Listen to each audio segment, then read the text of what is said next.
What's up? Welcome to the first episode of Rokken and Talkken. I'm Gore. MST Mike 3K. We've been talking about doing this for how long now? We've been talking about it for a long time. So. Yeah, a very long time. Yeah. And it's Halloween, and right. we figured the most fitting episode to do in honor of Ace Frehley would be our Kiss rankings, because you guys all want to know what we think about the Kiss albums. Yeah. When did you get into Kiss? Like when was like your first memory? All right, so I'm going to ask you the same question here. Mine is going to be very strange. Mm-hmm. So my dad bought this compilation CD at Big Lots in maybe like 1996. Nice. And it was a weird album, and it had a lot of songs on it that weren't their hits, that you would think of as hits from any band. And I remember No Stranger to Love by Black Sabbath being on it. Okay. And my first real Kiss, I guess, thinking about Kiss and loving Kiss and whatnot and being like, man, this is cool. It was A Reason to Live by Kiss. Was on nice. Okay. So Crazy that nice. was, I'm sure I had heard Kiss, we all did listening to the radio because Dad listened to the rock station and whatnot. I'm sure they played them, but I didn't really know. I didn't really think about it. But I knew that because I had the CD and I was looking at it, and I was like, that was the first song that I was like, Kiss is pretty cool. I'm gonna check them out. So Reason to Live off Crazy Nights. Yes. Right on. Strange, I know. How about yourself? The first real memory I have is my grandfather. He took me to like Walmart, and I think Smashes, Thrashes, and Hits was out. So that was the first actual thing and that I got, and I Love It Loud. I was obsessed with that, and I think, if I'm not mistaken, correct me if I'm wrong in the comments, but I think Eric Carr sang on Beth on a version of that on that album, and I was just hooked. Obviously all the good stuff off of Smashes, Thrashes, and Hits. Even Let's Put the X in Sex and You Make Me Rock Hard. Even those songs, I still find myself listening to those years later. Most fun songs. Yeah. But anyway, we're going to get started doing the ranking. I'm excited. You have not shared yours. Nope. I have not shared mine. But I will say this first, just so everyone knows. This is being recorded on a VHS with a camcorder. So Absolutely. This is a VHS tape recording, by the way. Rockin' and talking, keeping it old school. That's right. That's right. All right, so you want to go first? Should I go first? I'll let you go first, okay, and then it's good. And I got a feeling this is going to be a very, as you can tell, this is probably going to be a very different. List. Yeah, definitely. I'm looking forward to it. The only one I know is your number one, and I don't even think you know my number one. So that's true. However, my in very last place, and I will say there's really not a Kiss album that I don't like, but they got to fall somewhere in the ranking. This is as close as I get to not liking a Kiss album, though. No, probably no surprise here. This is 1981's Music from the Elder. They got Bob Ezrin back on this record after the success of Destroyer. Right. And honestly, I think they were drinking a little bit of their own Kool-Aid at this point. I mean, there is some stuff on it I do like. Under the Rose is really good. Obviously, The Oath. Even Ace's tracks on here, like Dark Light, I really like that one. But yeah, the whole concept about the Council of Elders getting a guy to go on an adventure to escape from Blackwell's Park or whatever they're talking about on it. I'm not as familiar with this album as I am others. But some of the stuff on here, I just can't really listen to. Not a bad Kiss album. I mean, excuse me, not a bad album, but it's a pretty bad Kiss album, if I'm being honest. Right. Anything that you want to add to this one? No, I think you got it there. Yeah. It is not my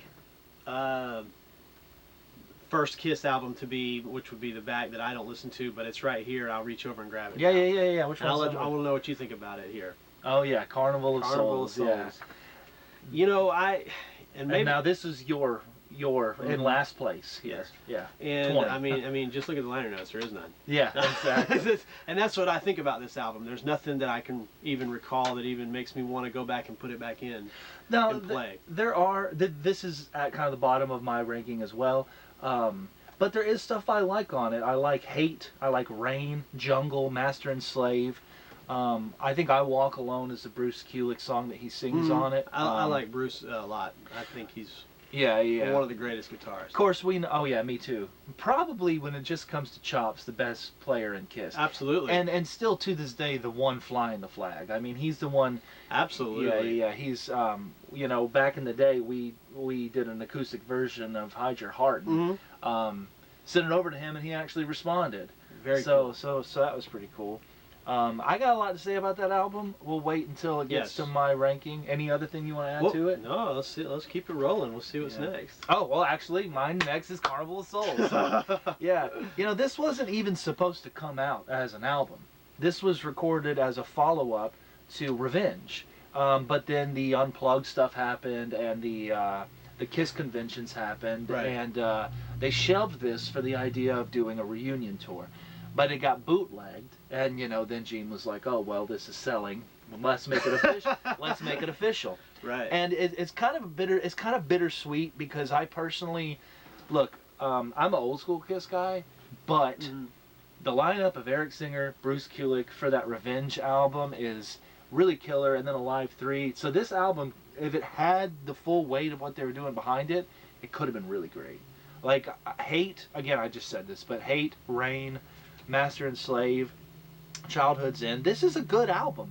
It's just Kiss and grunge don't mix. Exactly. Kiss and grunge don't mix. And Hate is what I am, because underneath this heart there beats the soul of a man, or something like that. Yeah. It's like, what are we doing here?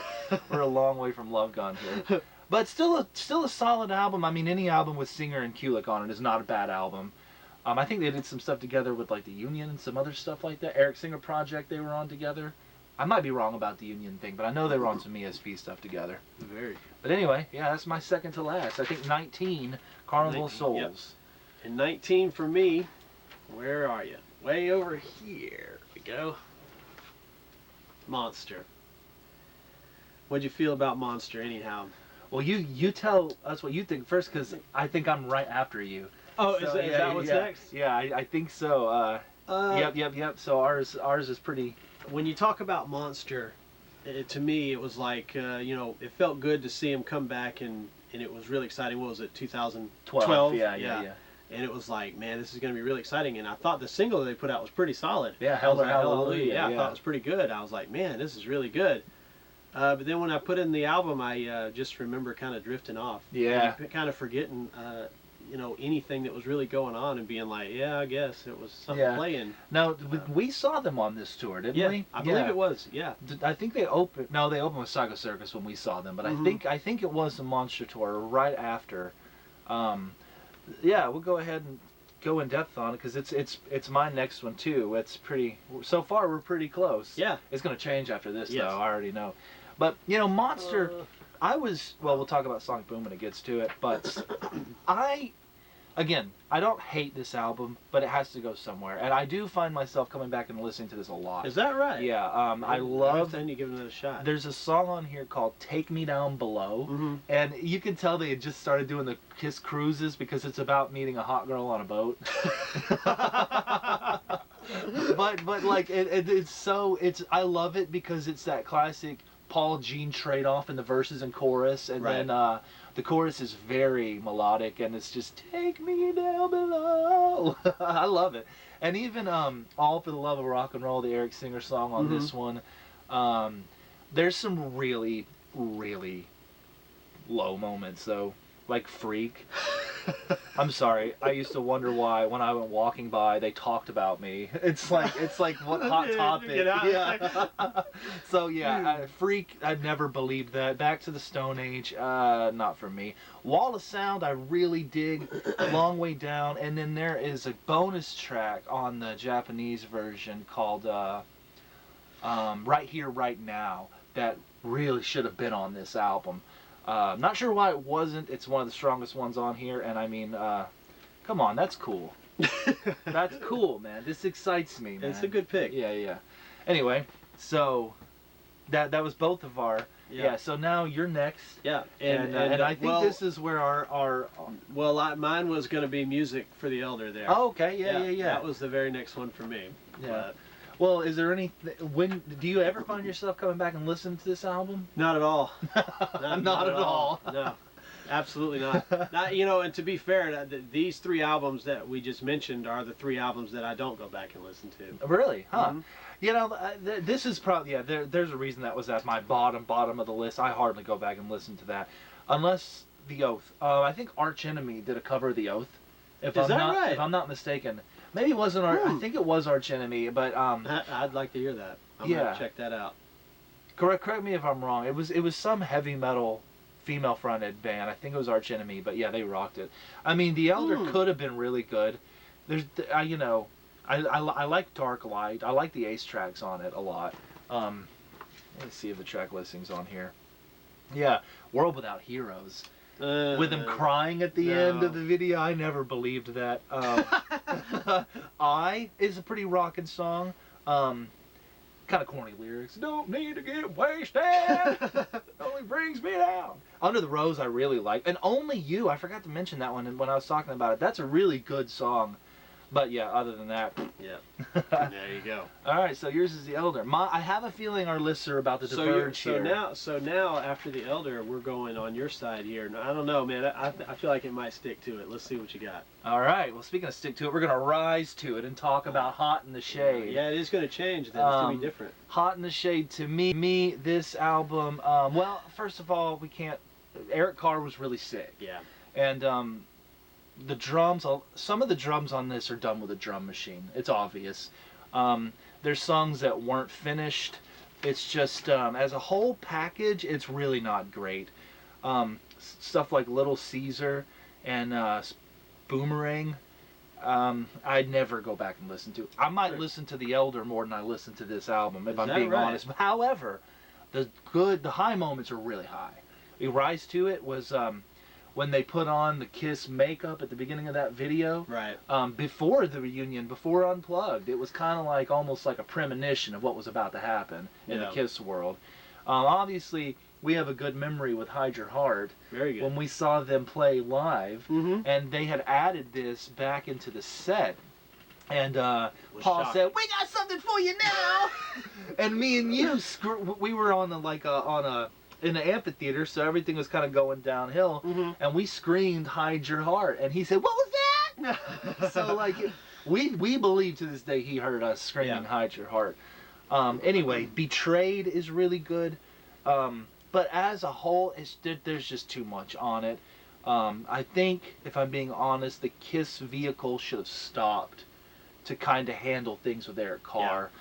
Because even as quickly into Revenge, the video for God Gave Rock and Roll to You, you know, he was in that video, but Eric Singer was on the album. I just think it would have been nice for the Kiss train to stop, lick their wounds a little bit with Eric Carr, and then reapproach this album maybe a year or so later. Sense, man, yeah.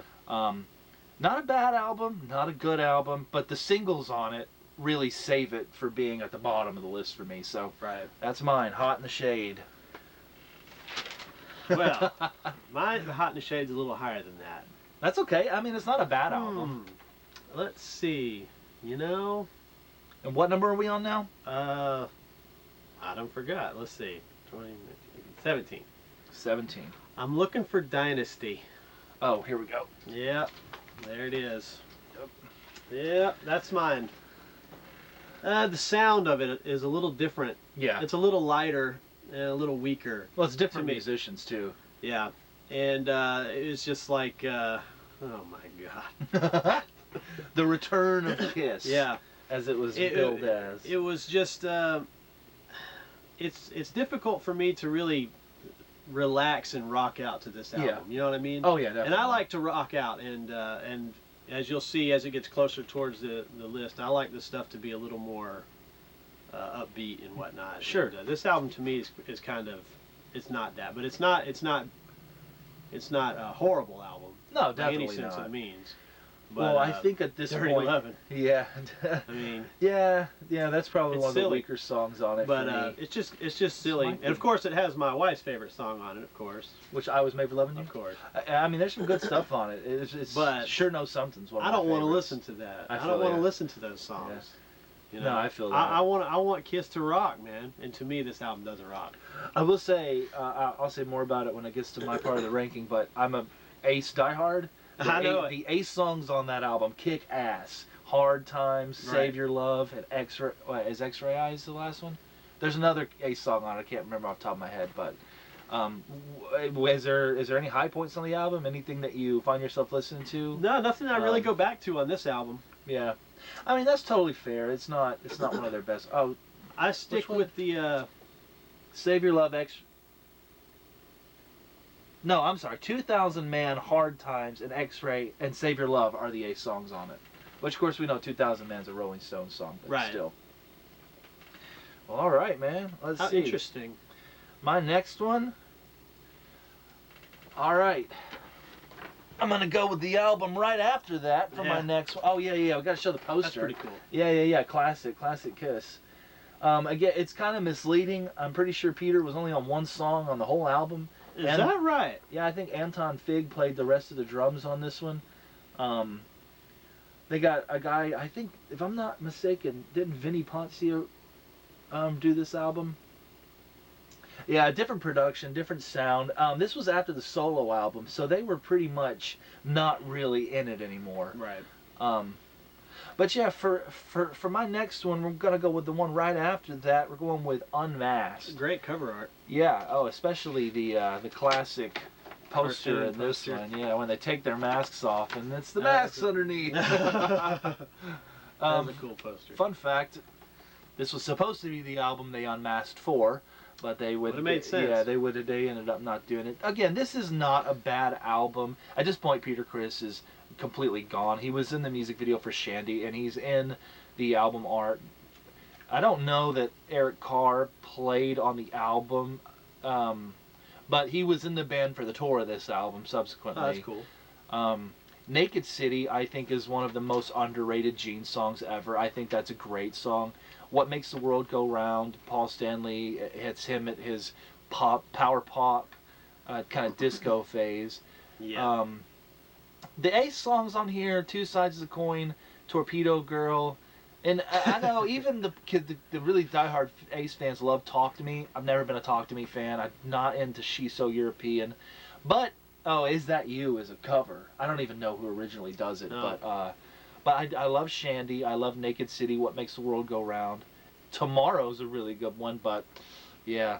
Like what you said with Dynasty, this album just doesn't rock. No, that's my very next album. Well, here we go. Up there. Yeah. Look at that. I mean, just the coolest cover art. It makes you just want to say, man, I can't wait to hear this album. Man, look at this thing. Yeah. It doesn't rock. It doesn't grab you. Yeah. The bass line to Naked City is probably the highlight of this whole record for me. Maybe the best song on the album. I honestly think it might be. I mean, I do like Paul's power pop, What Makes the World Go Round. You could tell he's riding the high off of his solo album. His song, his contributions to this could have been on his solo album. But yeah, it's very cool. But it's a very cool idea. If they would have unmasked, and it was a very cool. They had it really looking good. Yeah. Then the sound is which is most important. Agreed. This is a 1980 pretty much pop album. Yeah. Now they would follow this up with one of their best, but which is really cool. Yeah. Now here, I know our paths are about to diverge here. My next album, which I've kind of lost track of the numbers, but Kiss fans will know where we're at. I gotta go with 1985's Asylum. Again, like I've said with all of these songs. High points, yeah. And if I'm being honest, my list might change tomorrow. Do you know what I mean? Yeah. Like, that's the thing with my favorite band. Like, every day is a different thing. But right. Asylum, with the exception of some of the songs on it, obviously you've got Tears Are Falling, which is one of the best Paul Stanley songs he ever did. There's some low points on this album. Sure. Not a big fan of Any Way You Slice It. I'm Alive. Kiss in the 80s, they kind of had this thing where they would do some songs where they would just be like really fast. Yeah. And those songs, I know what they were going for, and some of them rock, but I tend to skip those a lot. However, No on Crazy Nights I love. Yeah. I think they nailed that one.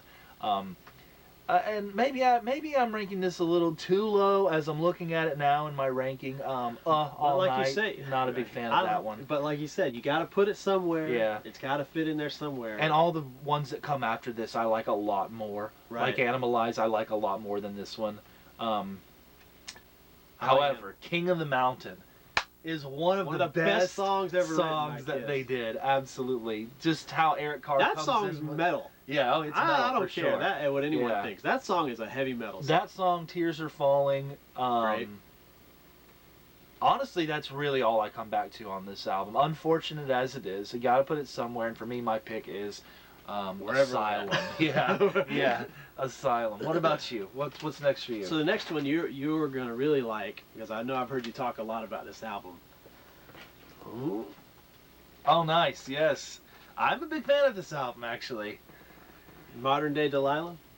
Perfect opener. You know, Paul would say that was one of the reasons that he never wanted to make another album. He said that Modern Day Delilah was as classic as Love Gun, but it needs the time to become that classic. Right. So he's like, now I'm not saying I believe that, but that's what he said. Do you think maybe it was the year it was released and where Kiss was in the world that it didn't get the same glory as that album? Well, I think,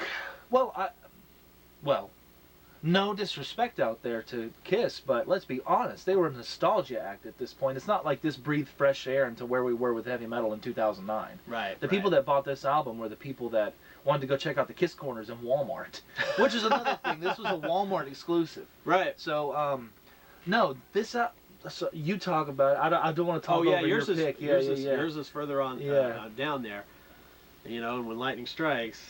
I mean, as an Ace fan, I don't get why they made Tommy a carbon copy of Ace. I am on board with the makeup. I'm not one of these guys that's saying, oh, you can't wear the makeup. Right. But how come all of his songs had to be about lightning and space? Like, I never thought about why? that. I never thought about that. That's pretty funny. Yeah. Yeah, this is old, man. This is an old and bought pretty much when it came out. Yeah, yeah. You know? And I was pretty excited about it. Me too. When I got it. Me too. And I remember listening to it when I first got it a few times, and I liked it a lot. Yeah, me I thought too. It was pretty good. And it's hard to say, like, because now I feel like we're kind of in the Kiss albums now that where it doesn't matter really what you're going to choose. Something's got to be further down the list. It's just not as that you just don't listen to as much anymore. That's true. And there's nothing wrong with Sonic Boom. No, I don't think so either. I mean, there are a couple tracks that are obviously on every album that aren't that fantastic, but hey, Sonic Boom is a solid album for 2009. Kiss. I completely agree. It's pretty impressive to me. It sounds good.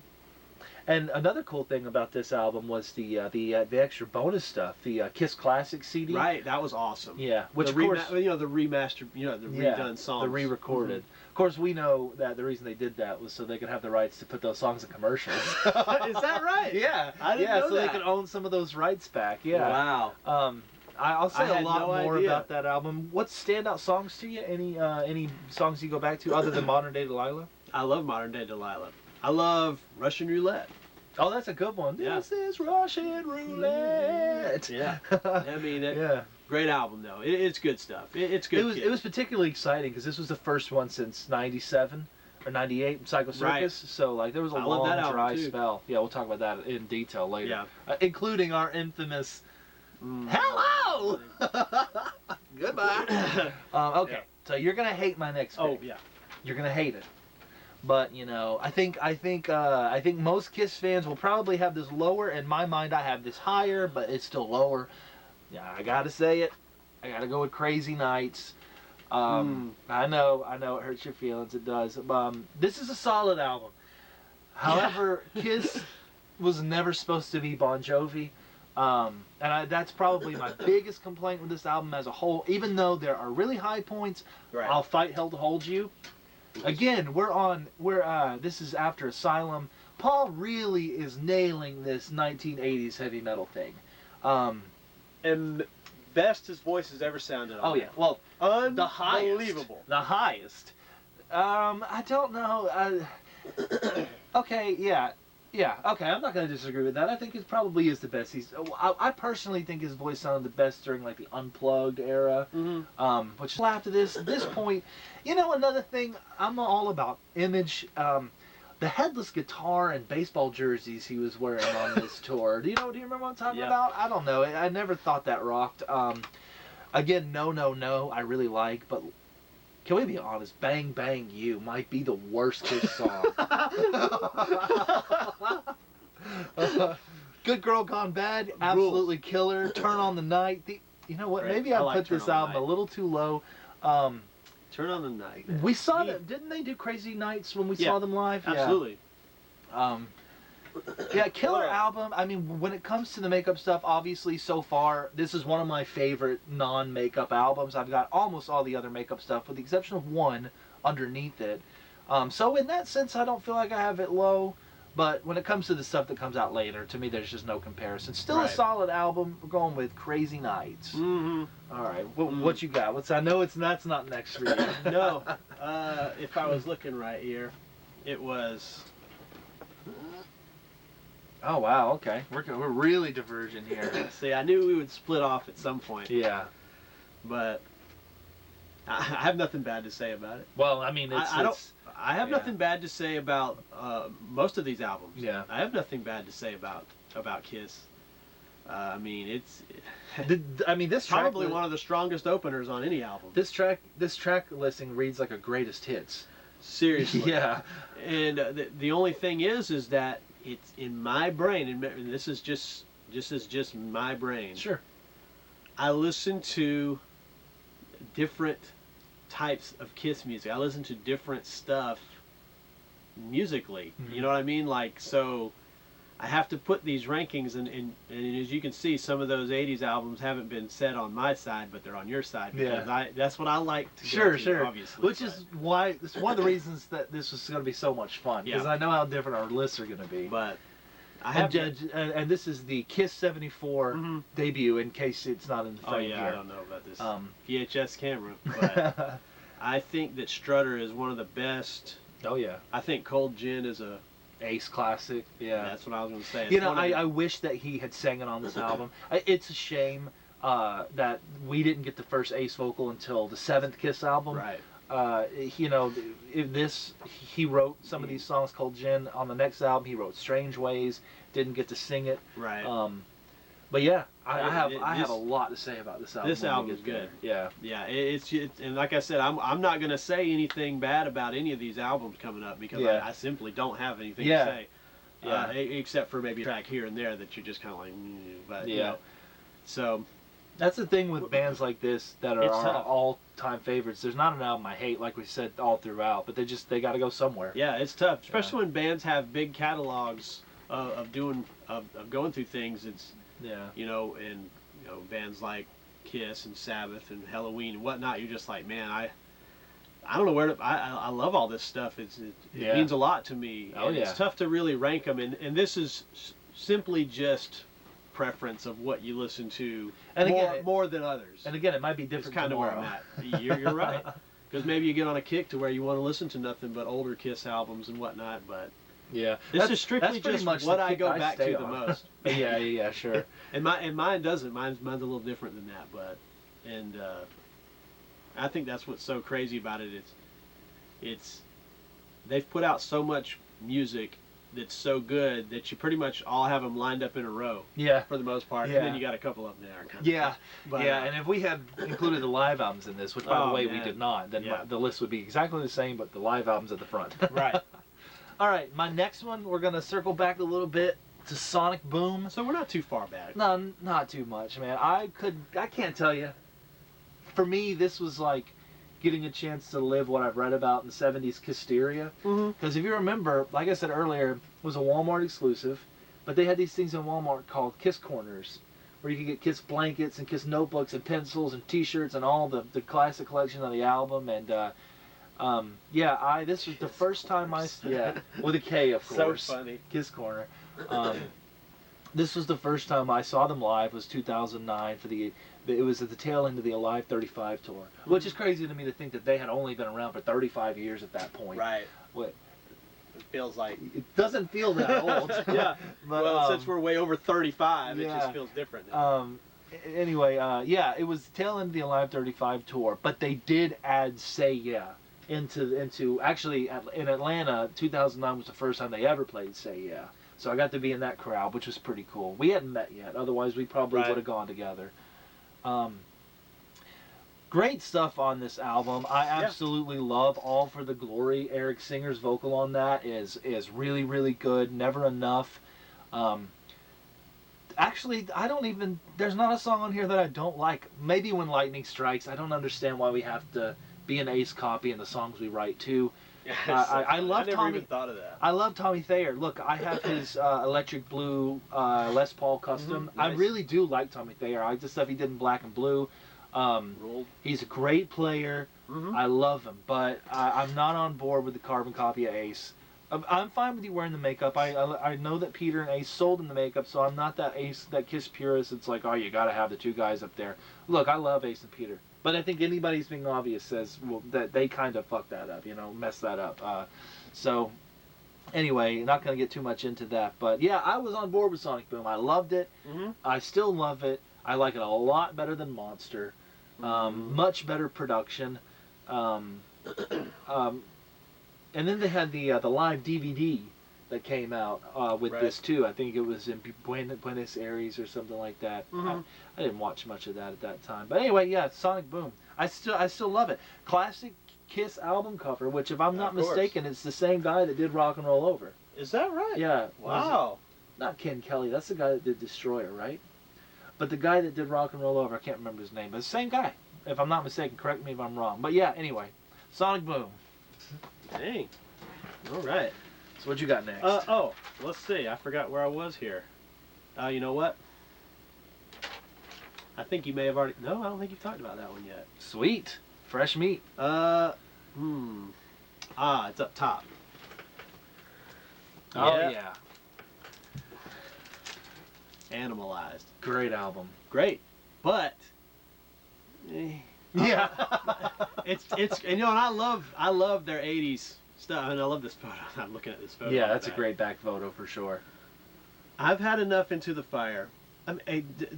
Is everything we've talked about, does it seem like Kiss has such a strong opener on each album? I mean, especially that's a heavy metal song. Yeah, especially Paul in the 80s. That is a metal song. Gene was kind of acting a lot right now, so Paul's kind of in control, especially on this album. Look, Under the Gun. Yeah. Like Danger. I'm going to say not Danger Danger. But Heaven's on Fire. Classic. Burn, bitch, burn. No. I want to put my log in your fireplace. Lonely as the Hunter, though. That's a good one. That's the Rocks. Yeah, that right. Yeah. Thrills in the Night. Great song. I love that song. Yeah. There's a cover of it by, I believe, Axon Star that really makes that an up-tempo song that rocks. I never heard that. I think it could have been more rockin' than how they recorded it. You could feel like it. You know what I mean. I do. I know exactly. It has that pace, but it's a really cool song. But yeah, it's just Mark St. John, of course, the only album with him. A little bit of mystery over what exactly happened to him. I know a lot of people say that he had tinnitus. Of course, he was. Yeah, I'm sure a lot of musicians do. Yeah, he was in. Was it White Tiger? And he also play on. Not Rough Cut. No, I think it was just White Tiger that he was on. This. Yeah, just in case you need to see that back cover right there. Really, really cool cover that he was talking about. There's a sweet photo. It's like a post-apocalyptic movie. Yeah, yeah. I'm right here on it actually. So we'll talk. Yeah, this is my next one too. Man. Yeah. What else can we say about it? For the longest time, I didn't. For the longest time, I didn't care for this album too much. Heaven's on Fire is one of the better songs in the live set in the later years. I know on the End of the Road tour, I don't know if it's because Paul's voice had gone down so much they had to down tune even more, but man, him not doing the high harmony in the background of that song made it sound heavier than I've ever heard it. Right. And Heaven's on Fire is real simple, and it used to be one of those songs like Rock and Roll All Night that I just changed it as soon as it came on because I just heard it so much. But the older I get, the more I find myself playing that. So it's just G, D over and over again. But especially the middle part. Whoa! oh, heaven's on fire. That's awesome. Yeah. That's one that's become a highlight moment for me, as simple as it is. But yeah, Animalize, I will say, you put a needle on this album, the bass on this album, ironic because Gene wasn't involved, but the tone, the production, this is a dirty, gritty album. Right. And I like it a lot. There's really not a bad song on it. Of course, all the rest of the stuff I like more, but this is a solid album. One of my favorite non-makeup albums, for sure. Not my favorite. There's one that it can't beat. Anyway, what's next for you? I think I know what album that is. Next to me, I kind of feel like I wish I'd have switched those two now that I'm thinking about this. Yeah, that's what I was saying when we started. Switch this one and that one. Same. Right here? Are you serious? I'm serious. Yeah, I feel like I should have switched Psycho and Animalize now. Yeah. Now that we got to talking about it. Yeah, Rokken and Talkken. I was like, dang, man, I looked at the back and I saw all these Thrills in the Night and stuff, and I thought... Well, to be fair, the high points on this are higher than the high points on Animalize. I just... I remember watching Mad TV and them promoting this album. I remember too. Actually watching it happen. They were on skits. Yeah, yeah. And of course they're on YouTube and whatnot now, but I remember my brother and I used to watch Mad TV a lot. That's awesome. Almost every Saturday night. Yeah. And I remember them talking about Kiss and Kiss being on, and they were, hyping it up. And I remember that. There was a time when Rolling Stones premiered a video, not to jump off, but on Mad TV as well. They premiered one of their videos. Oh, is that on Mad right? TV. Nice, okay. Yeah, it was probably like 95 or something like that. Probably would have been Steel Wheels era, something like that. I can remember because we used to watch it, and I remember they were like, and I don't know Rolling Stones, but I remember the music video, they were like downtown, and it was like all weird. And I want to say Patricia Arquette was in the video. Oh, nice. So if you know what video that is. Hey, please. I do like the Stones, but their early stuff. I'm not as familiar with that was like the stuff. 90s Stones, so I'm sure nobody knows it. No, I'm sure it's probably got 50 million views on YouTube, that video, but I don't know what it is. Yeah. But I remember watching Mad TV and seeing that. But anyway, and that's when I first saw about Psycho. Yeah. And I remember it being kind of hyped on the radio, which was kind of a first. Yeah. And being like, well, it was Kiss? a big They're deal. talking about Kiss? It was a big deal. I mean, Kiss was kind of, trudging along at this point. Revenge sold well, but didn't really do well on the tour. They had to do something, and after the Unplugged reunion, I mean, this was definitely the way to go. And of course, we can get into the weeds. Ace and Peter aren't really on this album. Right. Tommy Thayer does a lot of lead on this, actually. Yes. He's uncredited. But, I mean, let's be honest. What did Ace play on, like 2 songs? I know he's on Into the Void and You Wanted the Best. Right. As far as the rest of it goes, it's kind of couple interesting things about this album. Cooper sued them over this album. Well, Alice Cooper, because there's a song on it called "Dreamin" that sounds exactly like "I'm 18," like almost exactly like it. And so Alice Cooper I was suing unaware of them. that. Yeah. I think he won, if I'm not mistaken. Now, correct me if I'm wrong. I'll have to double check that, but I think he won. Wow. There's so much good stuff on this album. I mean, but there's also a lot of duds on it. That's why I feel like Animalize should have been maybe in front of it now that I'm thinking about it. Raise Your Glasses, not a big fan. I'm sorry, the Let's Try to Make Beth Happen Part 2 catastrophe of I Finally Found My Way is... Right. It belongs on the Elder, if I'm being honest with you. That's the vibe I get from that song. Now, I love Journey of a Thousand Years. Yeah. Within, maybe the heaviest track they did. I mean, Within is a killer song. Pledge Allegiance to the State of Rock and Roll is a really big hype. It's a mouthful, that title, but, And then, for me, this is where I was born in 88. So, in 97, I was, 9? Going on 10, so like this was like I got this album for Christmas. I still have a picture on my Facebook of me opening up the Psycho Circus action figures. Really? Yeah, and this, now back then I had the lenticular tape cover, and I got some of the comics. That was a big year for Kiss. We had the guy from Spawn doing the comics. Todd McFarlane. Yeah, and the action figures, and even, do you remember... the Kiss computer games that they had, was it called Nightmare Child? Yeah. Anyway, there was a bunch of really big Kiss stuff going on. This was, and then we used to have a band, and we covered a lot of Kiss songs. Yep. And one night we decided to open up with Psycho Circus, and it went great. Actually, it's on this YouTube channel. You can find the video of us doing Psycho Circus. Let's hope not. Not at the show, but at a practice. We came on stage and we dun, dun, dun, dun, dun, dun, dun, dun. We rocked into it, and then as soon as I said hello, string broke. And we said goodbye. We ran right back downstage to the green room, got it strung up real quick, and rocked the rest of the show. But yeah, that's rocked the rest of the show, but we weren't tuned together. Yeah, so you had to... So I had to turn my bass completely down and fake the entire show. Bobbing and weaving. Good times. But yeah, we have the same one for Psycho Circus. It's a good album, not a great album. So yeah, there we go. All right. So you're next. Me? Oh, okay. Yep. So after my Psycho, your Psycho was next. That's right, yeah. Okay. Well, let's see. Oh, man. If I could find it. Maybe I don't. Which one are you looking for? Maybe you've already moved it. Oh, wait. I think it's... Oh, there it is. Whoops. Nice. Hotter Than Hell. Hotter Than Hell. Yeah. That's pretty low for Hotter Than Hell. You think? Yeah.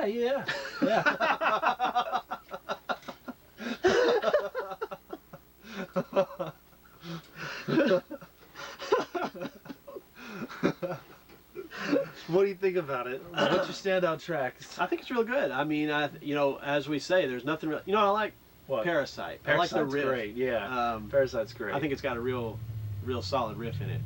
Yeah. But to me, again, it's just not as heavy and driven as I like it to be. It does have heavy riffs, obviously. Yeah.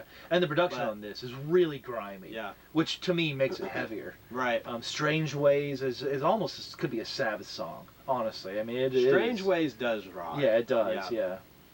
Hotter Than Hell. I love that song. As we're looking at it here.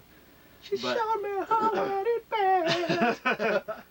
But like we said, it's just gotta go somewhere. Yeah. And, I mean, that's fair. Yeah. That's fair. Knowing your taste in Kiss, I can understand why this is lower. Yeah. Yeah. It's a little more. It's not as upbeat as I like to hear my Kiss, I guess. Yeah. Which you'll see there are obviously some more heavier, older stuff in the back there, closer to the front of mine, because there are a lot of Kiss albums that I do find to be pretty heavy and old school that rock too. Absolutely. But so you said your standout track's Parasite. What's like your least favorite song on this one? I gotta be going blind, right? Well, I was gonna say, no. God, looking at this set list, it's hard to pick a downer. All the way. A track list, blind. Right? Got to Choose. That's pretty good, actually. I love Another solid opener. Yeah. I love it on Kiss a lot. Maybe it is Hotter Than Hell. Maybe Hotter Than Hell is my worst track on that album. Yeah, well, that's a strong album. If that's your hardest one. It's a very strong album, but. All right, so we're going to circle back a little bit now. My next one after Psycho Circus is, as they say in Australia, Dynasty. Dynasty. I didn't know that. Look, there's some. It's not the return of Kiss. It's my copy of Dynasty makes it look like Gene has gray hair, and it always just makes me laugh a little bit. But what can we say about Dynasty that we didn't say? I love Sure Know Something is one of probably the best Paul Stanley songs he ever wrote. Not a big fan of Dirty Livin'. Now that I'm looking at this, I probably should have ranked it a little lower. Really? Yeah. Hard Times and Save Your Love by Ace really saved this this album for me. 2000 Man Rules. I'm a big fan of the early Stones stuff, and I think 2000 Man was on Thy Satanic Majesty's request by the Stones, except it's an acoustic song. Really? Yeah, so Ace really changed it up. Obviously, we got I Was Made for Loving You, but who cares about that song at this point? Magic Touch. I'm sorry, but Gene with Charisma. What is my charisma? Yeah, no, I'm good on that, man. But there is some strong stuff The Ace songs I really like. It's got a certain feel to it. It's not quite 100% disco, but it's a much moodier album than what came before. Yeah, I don't think there's much else more to say about it, other than the fact that I really love the Ace songs on it. Save Your Love and Hard Times and 2000 Man really make this album rank this much higher to me. And Sure Knows Something. Those are 4 solid tracks. But yeah, Dynasty. But you're old school Ace from the get-go, correct? Yeah, Ace is my guy. Yeah. Ace is my guy. It sucks we lost him. I have all of his solo stuff, and ever since 2009, he's been on a bit of a resurgence. Even Origins Volume 1 and 2, like, I love those albums. He had everyone from Paul Stanley came and did a song. He had Lita Ford's been on a lot of them. John 5, they did a cover of Parasite together. And even 10,000 Volts with Steve Brown. I mean, like, I've seen very good. A lot of you other fellow YouTubers really rip on that album. And that kind of makes me scratch my head and raise my eyebrows a little bit, because 10,000 Volts I legitimately think is a fantastic record. Of course, it's more of a Steve Brown album, let's be completely honest. Right. You can tell, listening to Cherry Medicine or even the pre-chorus in 10,000 Volts, it's very Steve Brown. It's very polished, it's very melodic, it's very sing-songy and catchy. Right. We had the chance to meet him too, not long before that album came out, although I don't think we knew that he was working with Ace at that point. No, I sure did. He was in Tokyo Motor Fist, but yeah, no, 10,000 Volts is crazy killer. I love it. I love Space Invader, Space Man, Anomaly. One day we'll have to do the Ace rankings. I'm getting on a little bit of a tangent, but yeah, any Kiss album with Ace songs, with the exception of The Elder, is going to rank really, really high for me. But anyway, so next. Let's see, where were we here? We were at Psycho, and It's Hot in the Shade. We've already talked about it. Yep. But you make it higher, so I'm interesting to... Yeah, I do. I mean, I know that there were some things that you mentioned about this album that I was not aware of, you know. Yeah, but to me, this album it's catchy, it sounds good, it's like it's right at the end of hair metal into the new era of music. And it's still got that edge to me, and I love Eric Carr. Yeah, me too. You know, rest in peace, Eric Carr. For sure. I hate that. You know what all was going on, but Bruce and Eric together to me is like the super combo. Eric Carr. Eric Carr and Bruce Kulick. Okay, gotcha. Those two together always. It was really solid stuff for me. Those are my guys, I guess, with Kiss.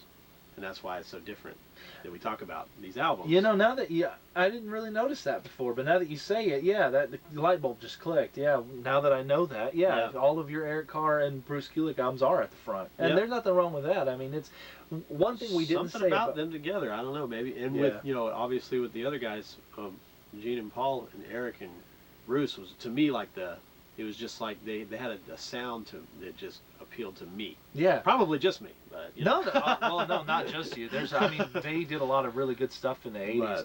But even when Eric Carr came in general, it's a shame of when he came in that they had to do Unmasked and The Elder first. But once they got going, there's a very short-lived period with Eric Carr and Ace Frehley. And in 1981, they did Sydney, Australia. It's on Kissology too. It's also here on YouTube.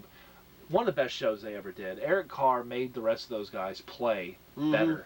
And he's crazy. And one more thing about this album, this is kind of the era of hair metal that I really like. Yeah. And all of the bands that we like, whether it's Trickster or Slaughter or Firehouse or Warrant, this is the tour that they were on. Right. This is the tour that was like the end of the hair metal tour, and all of those bands, especially we're just talking about Steve Brown, Trickster, they were on this tour. Right. And Firehouse was too, if I'm not mistaken. Great time period in general for music. It's very fun. In '91, a lot of those hair metal bands, and I don't want to go off on that, they came out with some of their best work. They really did. In that early '90s. And that's for a later video. We'll have to talk about that another time. Because there's one album we're both thinking of right now, and it's Dog Eat Dog. Yep. But anyway. One of the best albums ever made. I couldn't agree more on that one. All right. This is low for me. A lot of people put this album very, very high. Okay. I gotta go. My next pick It's Creatures of the Night, and I know that that's probably a crazy... I'm really shocked. Yeah. Well, I mean, look, some of this album really doesn't do much for me. Saint and Sinner, Keep Me Coming. Not a big fan of Keep Me Coming. That's so stupid. It's a kind of carbon copy Led Zeppelin. Right. I did get the kind of basic special edition. When I was talking to you the other day about Dress to Kill not coming in a basic edition like this, really grinds my gears.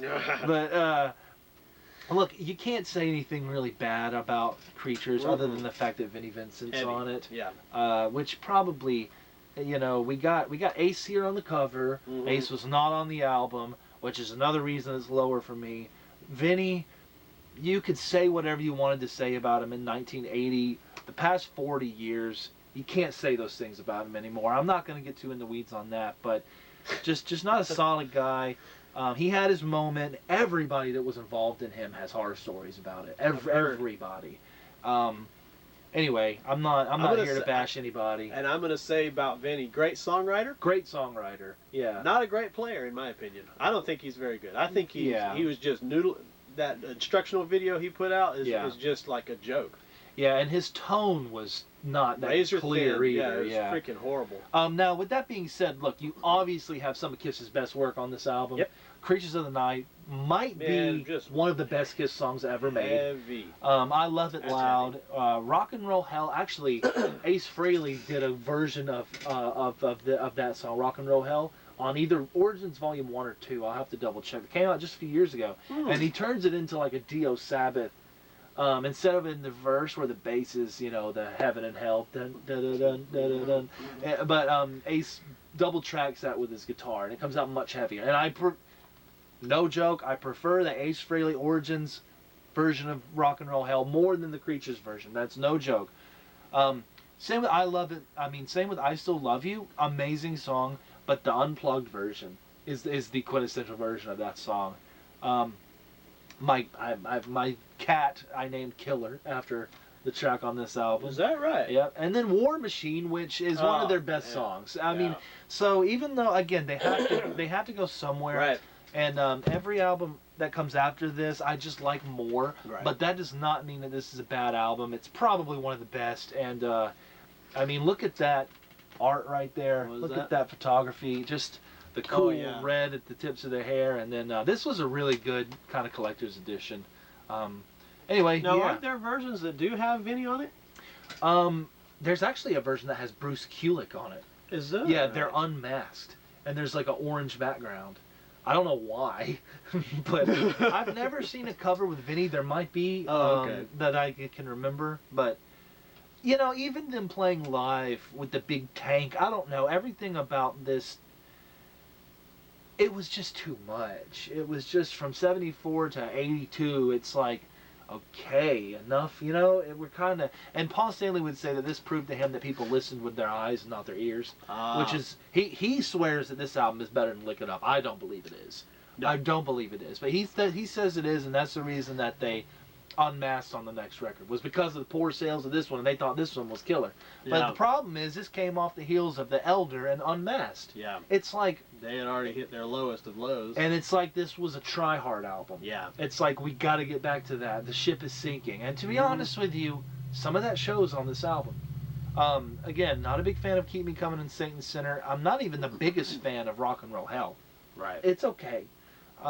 Anyway, I don't want to isolate all the Kiss fans. I do love this album, but not to the point where everybody else. I see people have this as their number one, and I just don't get that at all. Right. But anyway, yeah.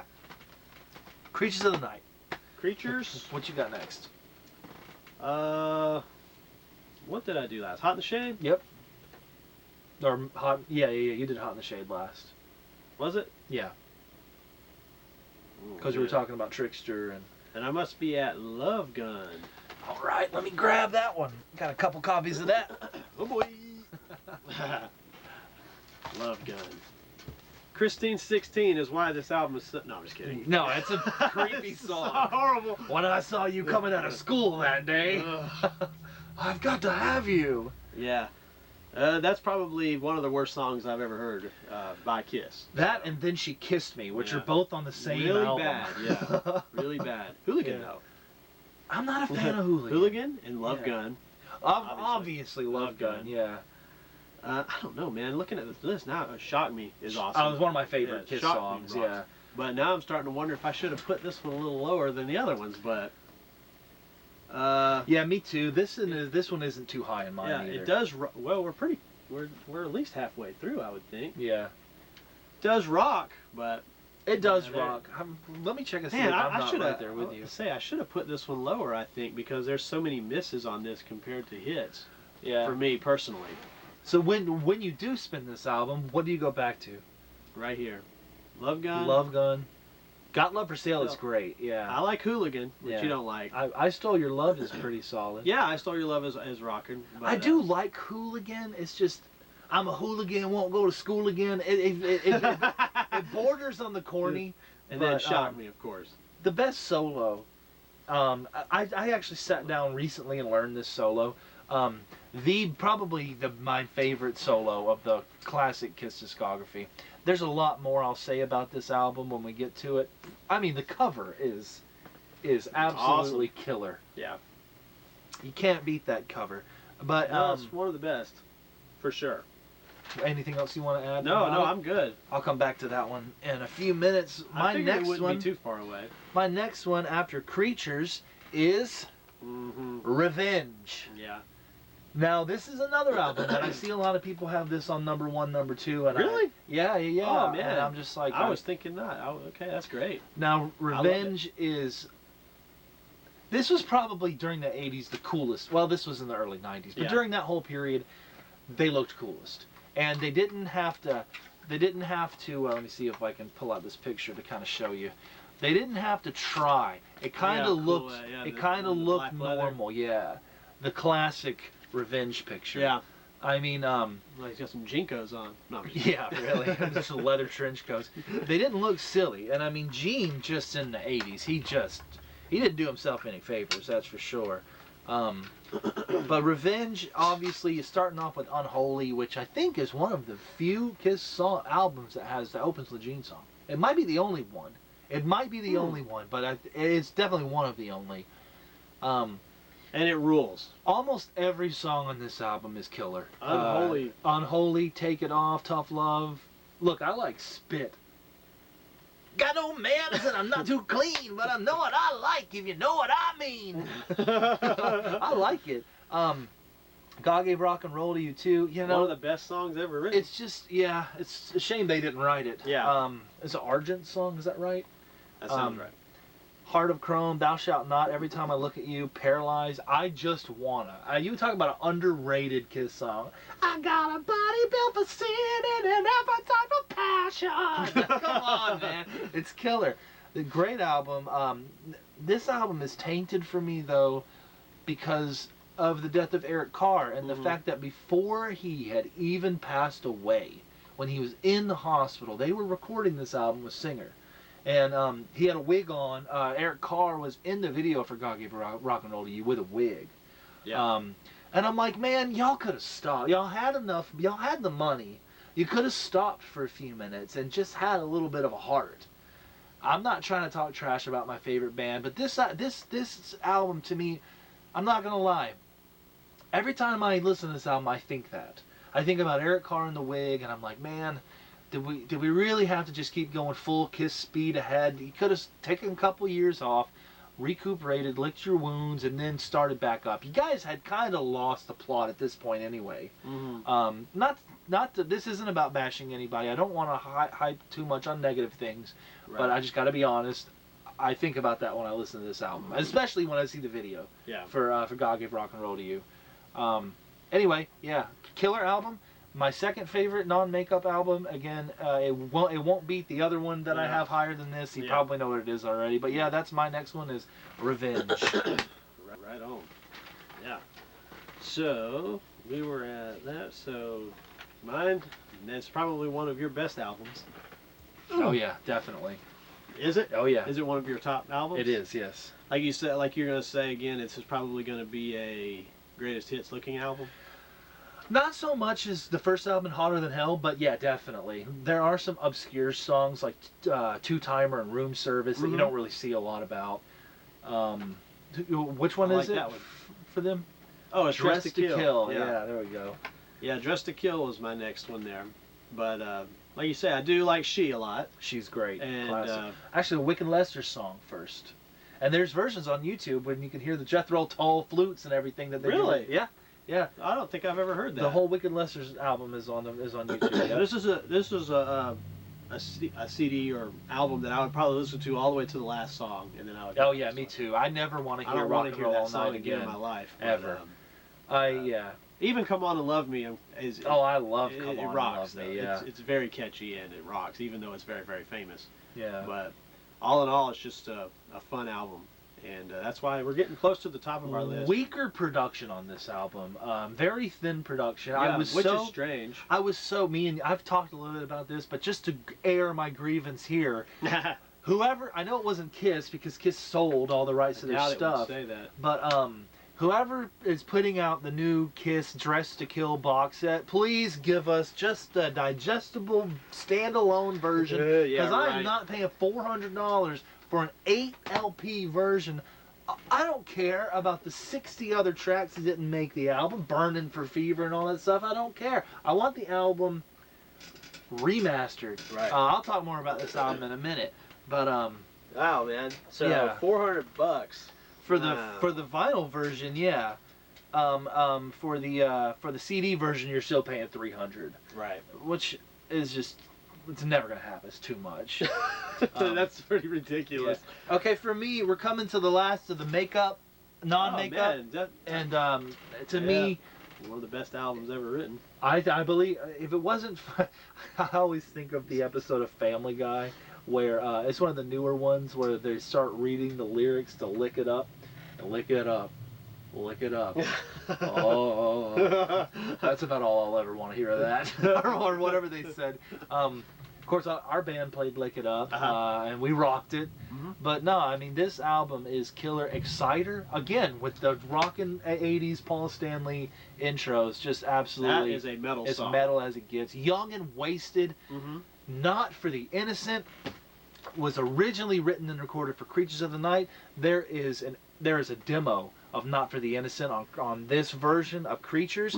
Dude, heaviest thing they've ever done. Heaviest, eeriest thing they've ever done. And I like that version better because there's Paul Stanley takes the lead vocal in the pre-chorus. So you got that classic Paul Gene swap off. Right. I love it. I absolutely love Young and Wasted. I love Not for the Innocent. All Hell's Breaking Loose. Hilarious. 1,000,000 to 1. God, maybe one of my favorite Paul Stanley songs. 1,000,000 to 1 is so freaking underrated. And then you got a classic album cover. I mean, it's extremely basic for Kiss. Probably their least fancy album cover, but it worked. This was a strange choice to come out with the makeup off for this one. I mean, it could have been Creatures easily. But yeah, Vinnie Vincent helped co-write almost all of these songs. Great songwriter. And also he came back and helped write on Revenge too. Off the top of my head, I can't remember the songs he did, but a lot of the best ones. The only two songs that I really don't listen to all the way through, Dance All Over Your Face. Well, and On the Eighth Day. Right. God created rock and roll. Really?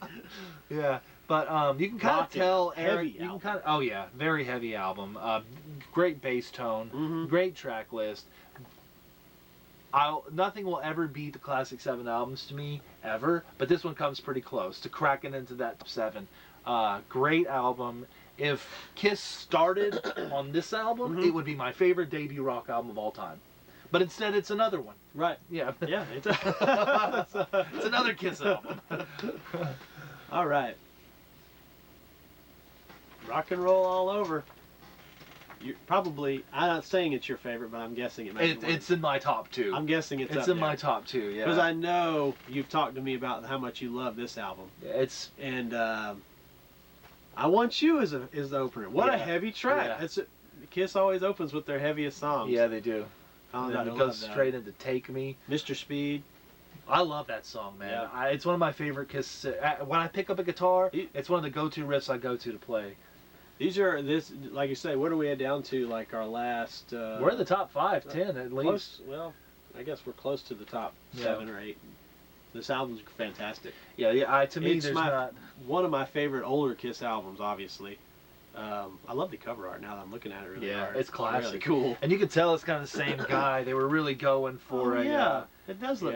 They were really going for that classic vibe. I never knew that. And of course, that's very interesting. Yeah. What an awesome album. Even I'll talk more about this one when it gets to it. But Hard Luck Woman, man. I was amazing. You know that song was written for Rod Stewart. Is that right? Yeah.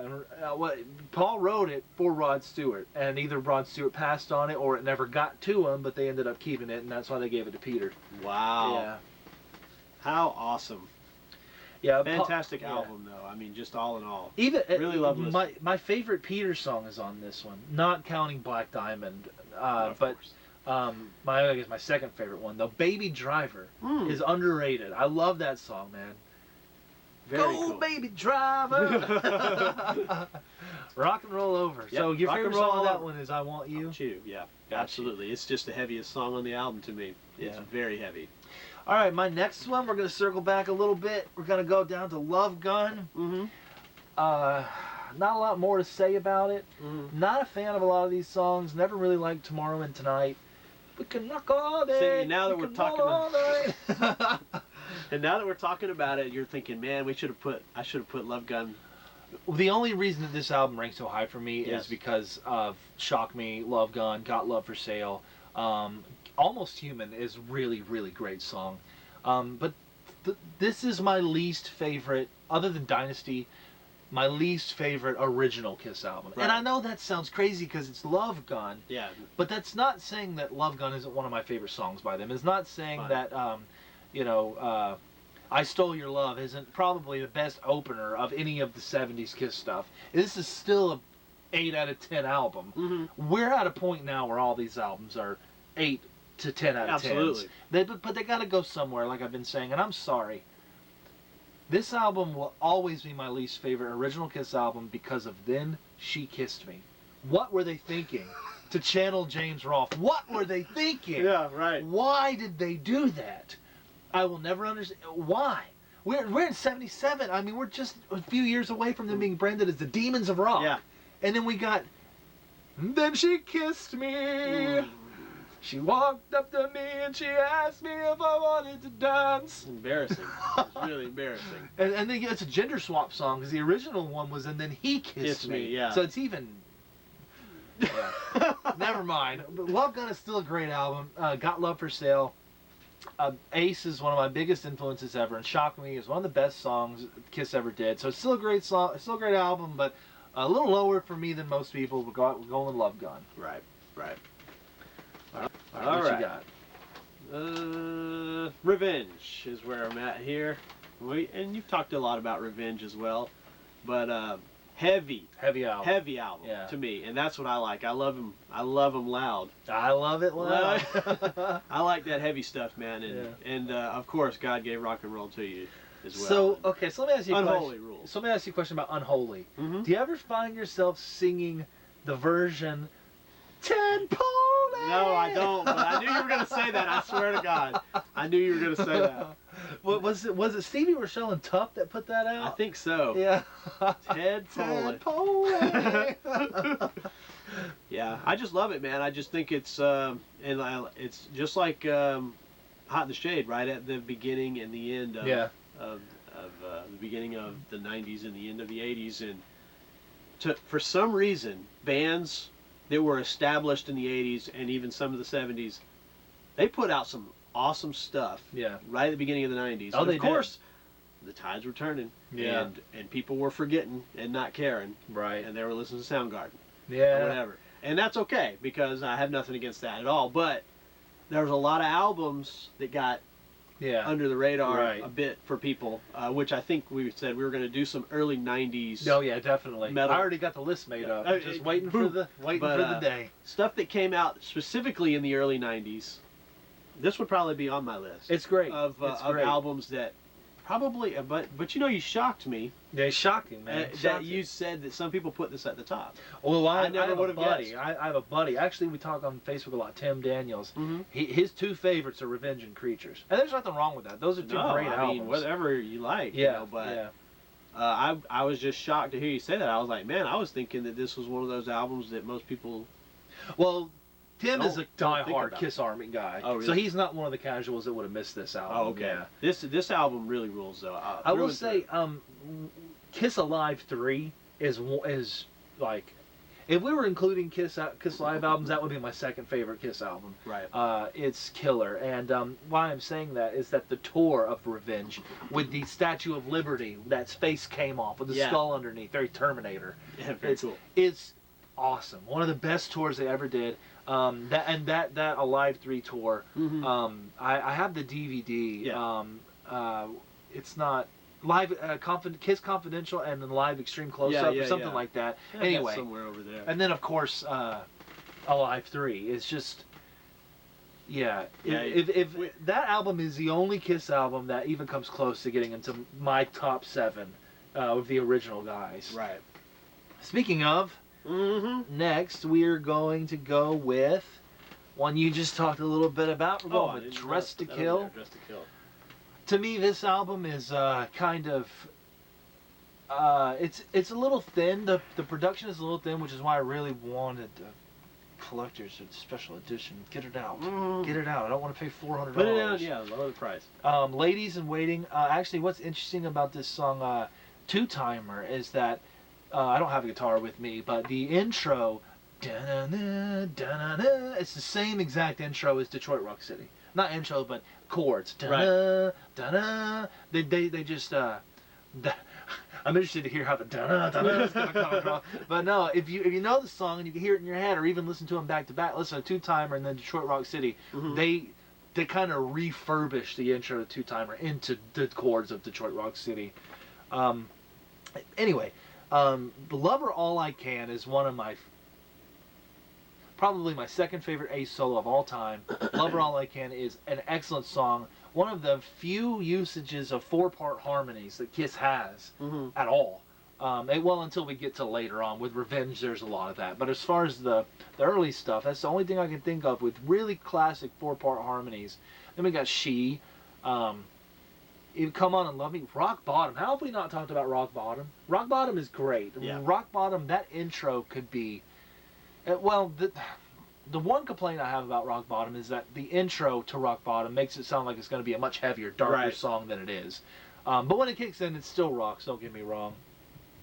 Can't really say a lot about it that hasn't been said. It's a classic album. You can't rank it too low or high. It's whatever you want. But for me, this comes in pretty high. I've lost track of the number that we're on. I didn't even write numbers on my list. This is my number 5, Dress to Kill. So we're in the top 5. Oh, wow. Yeah, Dress to Kill. All right, what you got next? We're coming in hot here. Mine is Destroyer. I'm going to shout that out loud. Yeah, right on.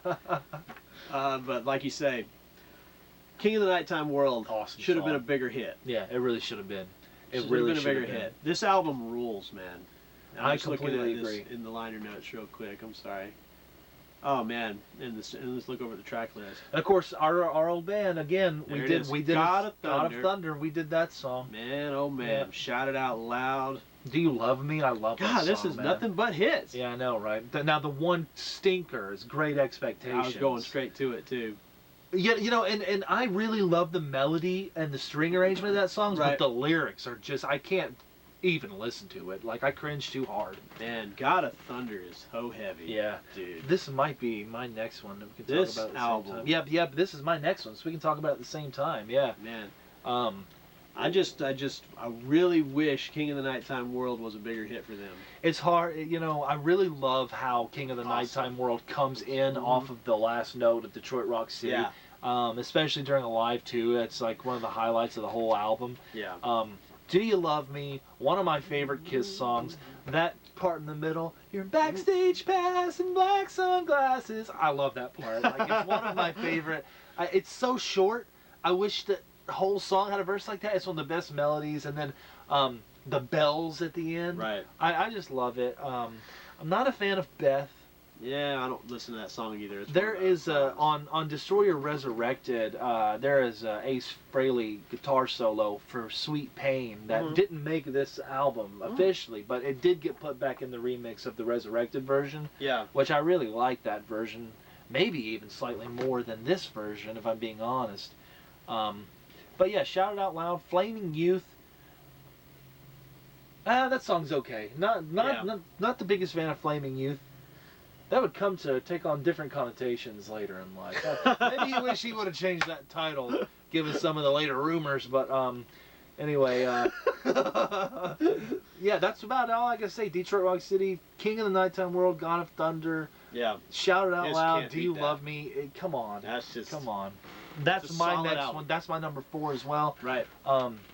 So now we're going to you. What was that?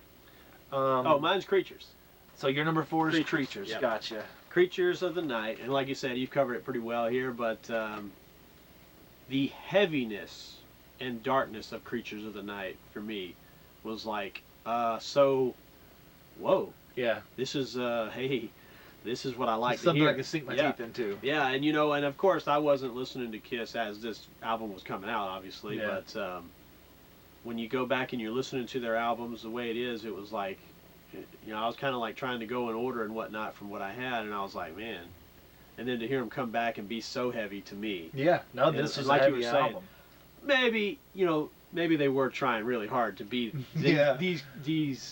those guys. These guys again. But or really, I mean, if you put in, let's say, Dress to Kill, right, and then put in that album, it's not the same band. Okay, it's a thundering heavy metal band. And even like straight off the heels of Eldrin Unmasked, it's like, what are we doing? It's a sonic departure for sure. Right. But it's War Machine, man. War Machine is killer. War Machine rules. I love the riff. And it became not still to this day. They still unfortunately play that. They don't tour anymore, but up until their very last show they did. Yeah. And I Love It Loud. Yeah. So which shocks me. Which is surprising to me. It makes me feel better, okay? What surprises me that they, of all their songs, they threw that one in their set.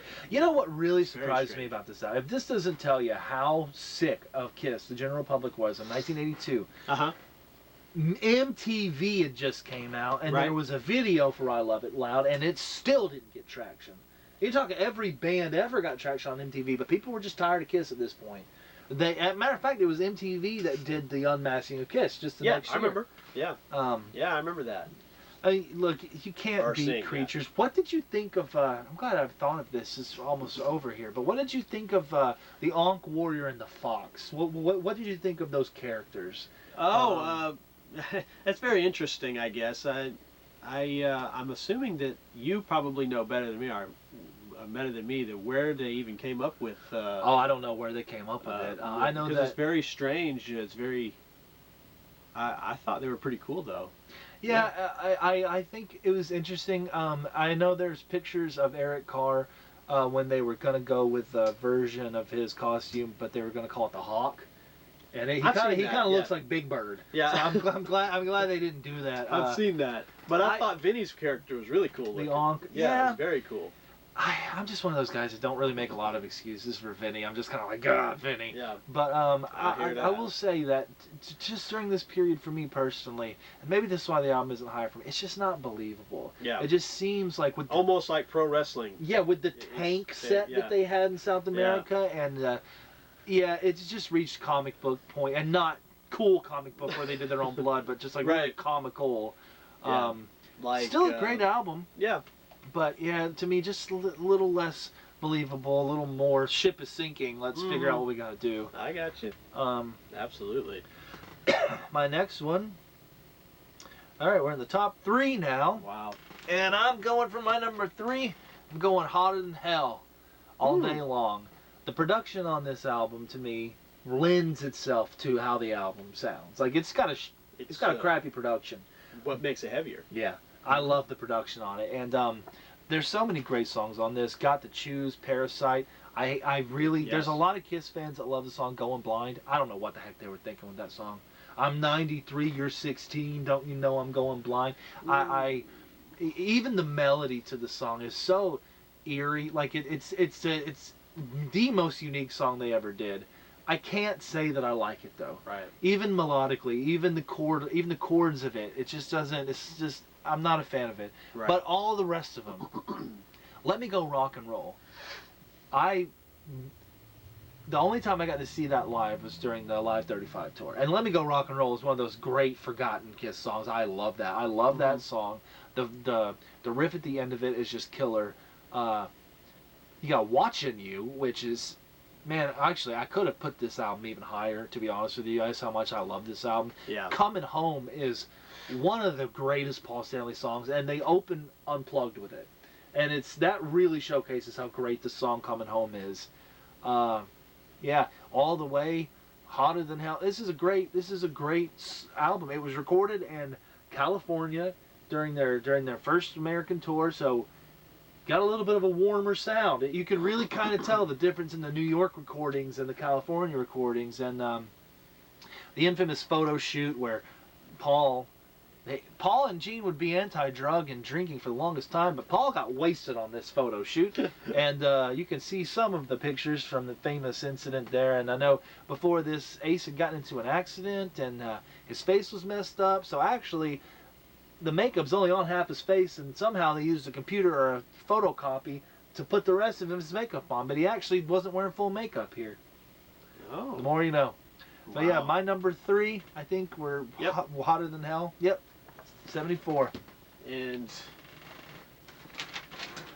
wait, you just had it. Ah, there it is. Oh, nice. Classic. Yep. Lick It Up. I mean, what can we say? How heavy this album starts out. It blows me. I mean, yeah, it's heavy. It's a killer album. It's heavy, man. It's heavy. I think my least favorite song is Lick It Up, though. Oh, yeah, me too. Yeah, it's not because it's overplayed, but it's pretty lame. It's gross. It's kind of gross. What are we licking and why? But as stupid as it is, All Hell Breaking Loose. Oh, I love it. Is awesome. Street hustle comes up to me and I'm walking down the street minding my own business. He said, hey, man. What be this? What be that? Oh, man. I actually heard that song in the wild at a freaking Hot Topic not too long ago. If you can You're believe joking. that. I swear on everything I did, man. Man, I need to go to this place. It rocks. Yeah. Yeah. And I know we've talked about it already, but no, this album is so fun to listen to. I'm glad that you have that this high up, so man. fun to listen and to. I know you're number 1. I don't know you're number 2, but I'm glad that this one's high up because I'm not the biggest fan of the non-makeup years. I do like them. But knowing how big of a fan you are, I'm glad we see eye to eye on this album because it really is a heavy metal album. It is a metal album. Yeah. Like, it rocks. It's so fun. A million to one to me. Go back and listen to this album if you haven't in a while, and you know, you can skip Lick It Up. But yeah.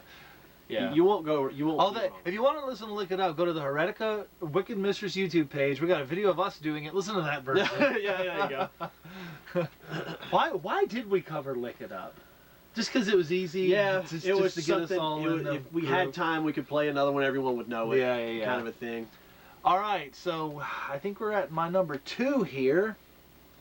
Yep, we're at my number 2, and I'm going Rock and Roll Over. This, to me, if it wasn't for the next album in this list, this would be number 1 all day. This was the first Kiss album that I remember I was in the 5th grade. This was after my first exposure to Kiss was Smashes, Thrashes, and Hits. When I went back, I had my mom get me this. Right. And I listened to it falling asleep on my headphones almost every night. I loved it. It's the best album cover. If Ace sang on this album, it would be my number 1 album probably. Right. I mean, what can you say? There's not a single skipper on this album. Making Love is one of my favorite Kiss songs ever. Baby Driver, I've already talked about. Ladies Room, Take Me, I Want You. This is kind of the album that if somebody needs to get into Kiss and they're asking you the album, you might want to give them this one. This has got the best production. I know that Peter Criss actually set up his drums in a public bathroom in the studio to get that kind of reverb sound, and you could tell too because the drum sound out of the first 5 albums, to me the drums sound the best on.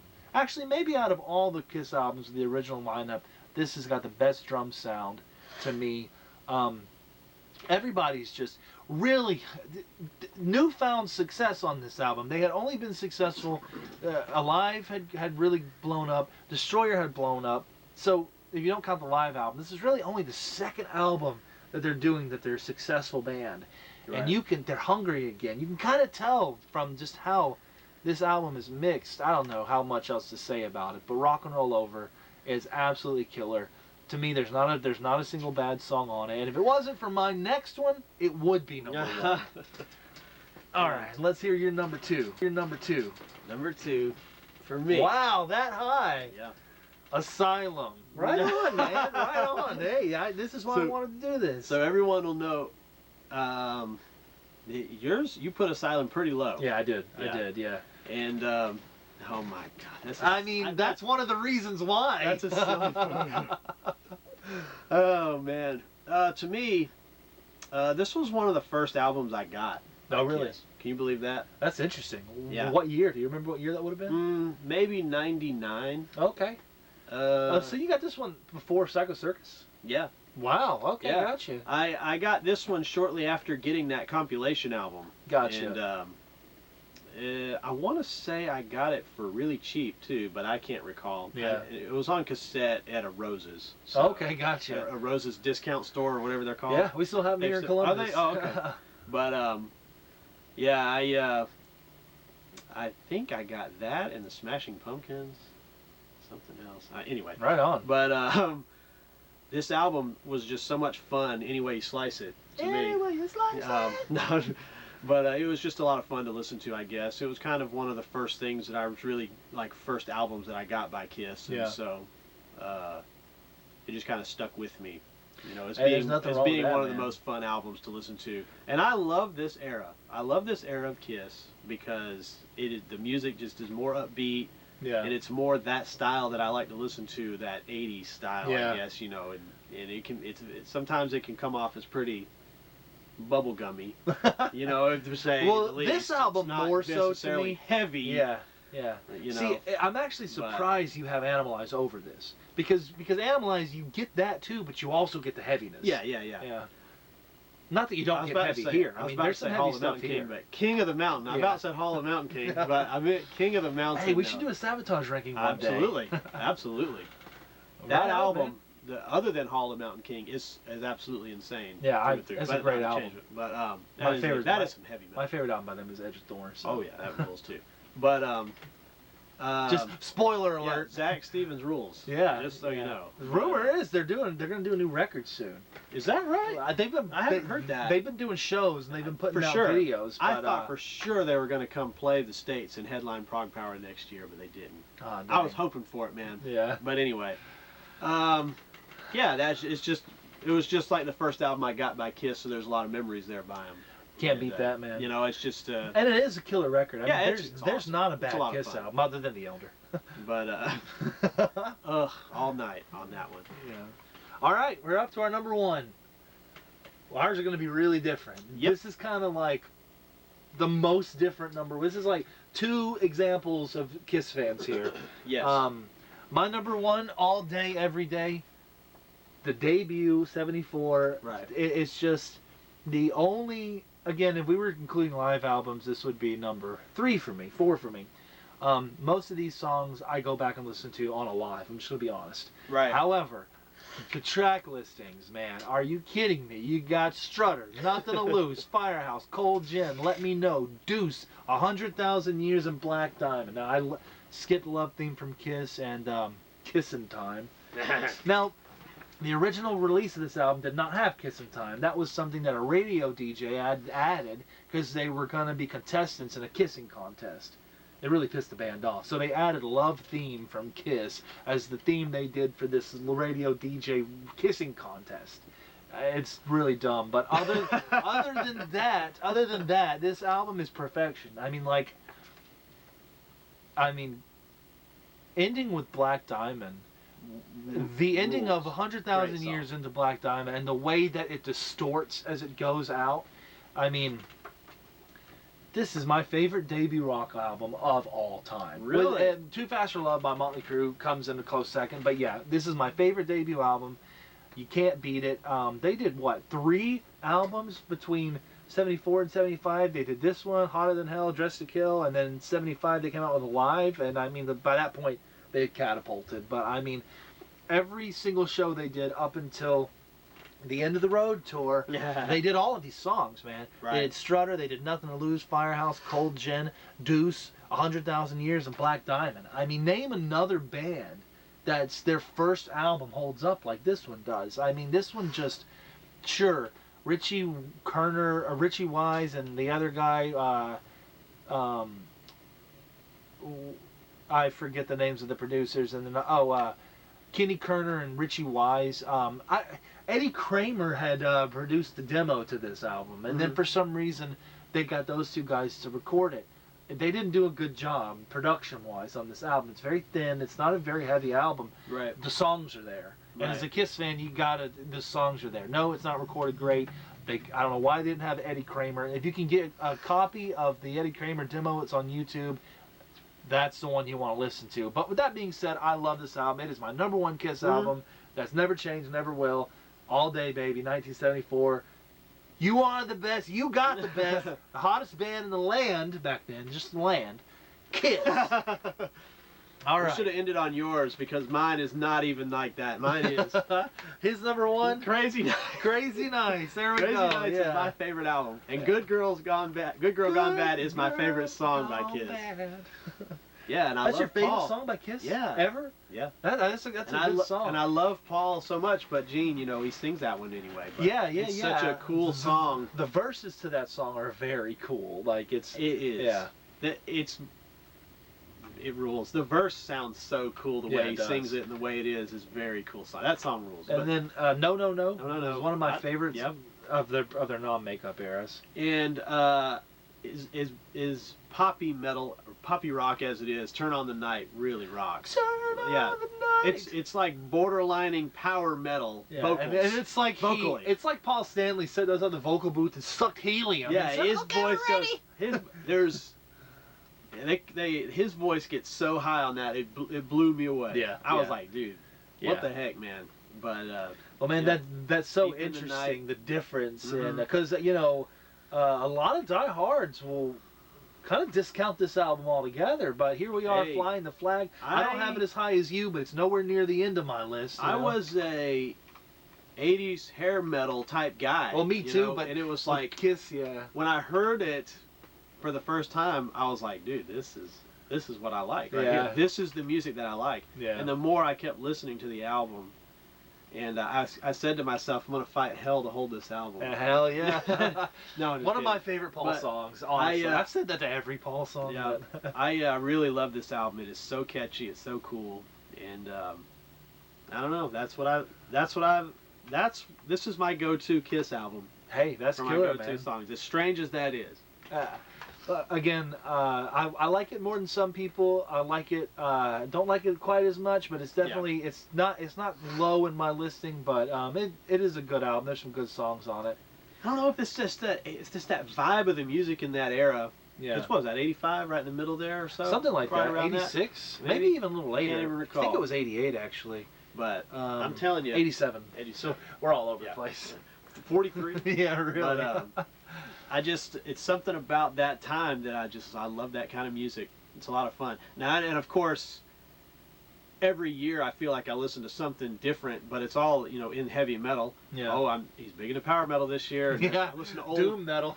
Something else, a King Diamond or something, and then you come back and listen to Crazy Nights by Kiss. It's like, that's a little bit less on the edge, but it's still I haven't catchy. listened to Crazy Nights in quite some time as a whole. Until I was revisiting them to do this. But yeah, even I had taken a break from Kiss, and then Ace died, and it really got me back into it. I don't know what else to say. Any last thing about Kiss before we end this episode? Kiss rules. Kiss rules. Good call. Good call. Like I said, and as we were saying, this is filmed on a Panasonic camcorder on VHS. It's the first video. We literally just kind of said, hey, we got these lists. We're going to talk about it. We're going to hit play and then see what happens. Go ahead and just talk about stuff. And If you're still watching, thank you so much. Leave in the comments what your ranking is. Let us know how wrong we are. Yes. I know we said some stuff that are kind of we're opinionated Kiss fans, so we probably said something that you really disagree with. Let us know. And just know he's read all the books on Kiss. He knows the ins and outs. He's watched all the documentaries. He knows Kiss. They're my favorite band. They're my favorite band. And I will agree with you. I am all day long an 80s hair metal guy. It's where it's where my heart really lies. But when it comes to Kiss, I can't get out of the 74 through 77. It's what I want to hear. It's what I'll listen to all the shows and be like, "Oh, this night they were better." Anyway, yeah. But yeah, that was a good first episode. Let us know what you think. And the next one is coming soon. Happy Halloween. Yes. Rest in peace, Ace Frehley. Yes. In the future, we'll do an Ace video. And yeah, let us know what you think. Rokken and Talkken. That's a wrap.